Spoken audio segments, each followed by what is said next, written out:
Hi everyone, and thank you for joining today. I will be doing a 2022 garden tour. Seems to be very popular on YouTube today, and it'll be a good sense to see what our garden looks like and how it changes from month to month. Let's begin. So first thing we have here in the backyard are these two planter beds that were actually left over when we purchased the house, and kept them for a couple months. Didn't know what to do with them until I finally decided let's start a garden. So here we have some snapdragons. We created these signs just with some copper wiring and those little metal tags. So my fiance helped me with those. We have some pink zinnias here. They were a mix of colors, some pink, some darker pink, and once it started getting a little bit cooler for some weeks, they were starting to turn red. And here is a crepe myrtle. It was a Lowe's find there, relatively inexpensive. We have some salvia in that pot.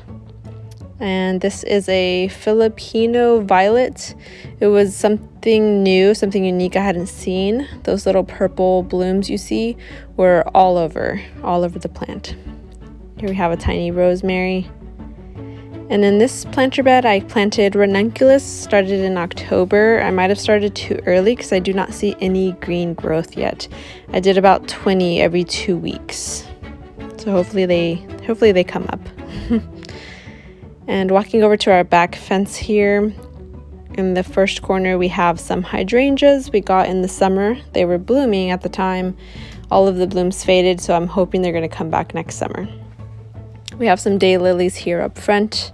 They're yellow return daisies, or return lilies. We have these two purple, I think they're Rose of Sharon, I want to say. They did get infested with some aphids. The leaves started turning yellow, as you see here, and some spotting on the backs. So I've been treating it with sphenoid, putting it in a spray bottle and just dousing it once a week as advised on the bottle. Here's a new yellow hibiscus. Hasn't bloomed yet. Some bright chartreuse green coleus. It's really enjoyable there, that color, that pop of bright color. Here's a hibiscus, I think it was Painted Lady.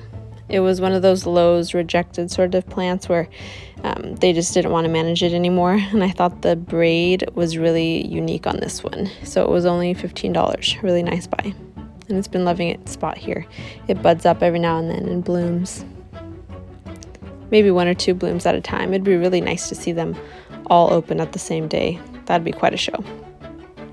But yeah, multiple buds we can see here, a new baby one. It's just really gorgeous.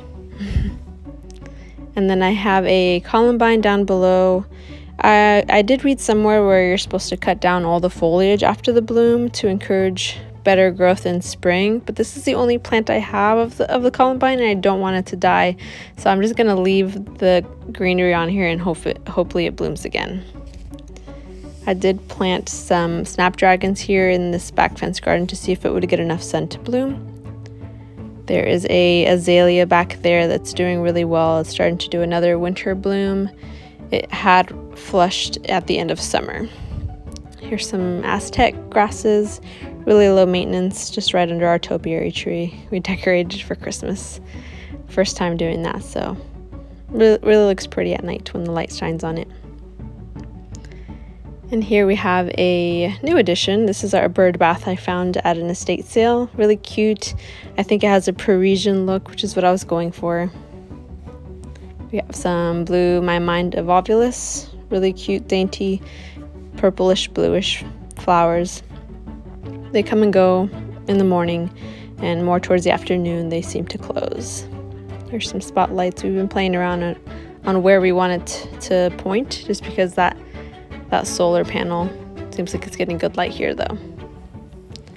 That azalea is matching the one to the left of that topiary as well. Starting to get little buds. Hasn't bloomed just yet though.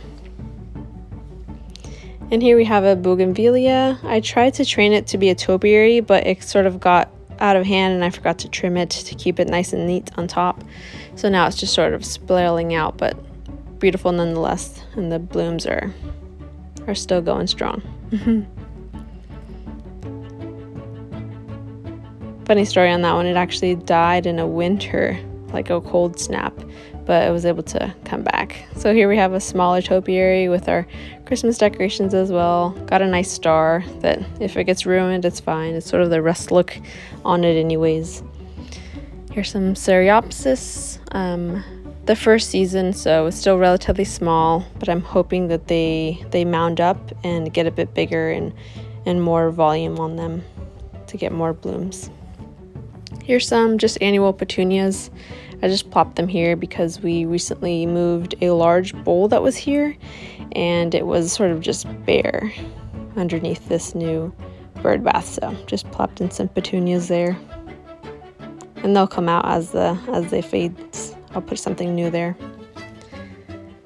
And we'll walk over to the back of our house to get that like preview shot, because next year I'm hoping to have those orange terracotta bowls matching. Right now they're two different ones, but hopefully I'm gonna put them all together to match.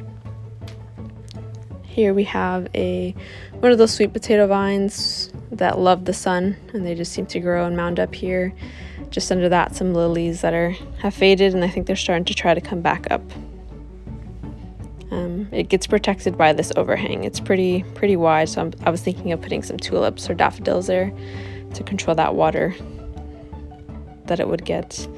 This small tree gets a lot of sun on the right side. The left is sort of lacking because the sun isn't just quite reaching that point just yet. Yeah, here's another look at that sweet potato vine. Put some grasses in there just because it's super easy, super low maintenance. Every now and then you might see a brown stem like this one, so you can go ahead and pull it at the base, or if you have your snippers, just give it a quick snip. These were relatively cheap, just like a $12 pack at Lowe's, and they're starting to get a little bit scraggly as well, so as they fade, I'll switch it out with something else. I don't recall the name on this one though.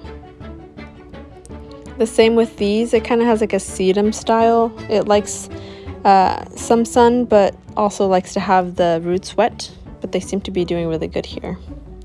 Hose link, lifesaver for reaching hard to get places. And that concludes today's garden tour. Thank you for joining, everyone. I am new to gardening. I'm by no means an expert, but I'm here to learn and enjoy the yard, and you're welcome to join as I try to adventure and make this place beautiful.